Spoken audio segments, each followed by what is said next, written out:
And I'm glad to have everybody in the room because apparently you understand how important the female perspective is. I didn't have a blueprint, and then that's why I love being a blueprint for other people, because I had this model of being what you needed. Failure is not failure. For 6 years, I waited for someone to come in the door, and now we can't keep them out.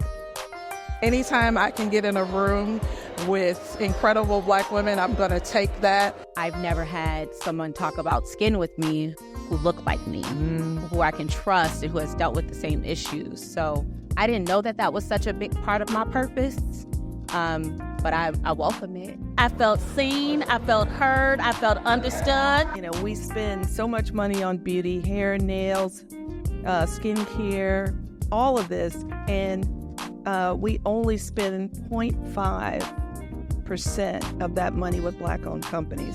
Don't spend $500 on a coat that's going to fall apart in a year. This is the finest leather, the finest craftsmanship. Black-owned, Black-made. Coming up in the child welfare system, education was my savior because I wanted to make sure that every student understood education was their birthright. What is a lesson that you learned the hard way that we can just learn from you? Yeah, so just even when it is difficult, keep your faith. So it's brutal, and I wanted to quit so many times and just stuck with it and I got to the point where I'm like, okay, I'm not the worst.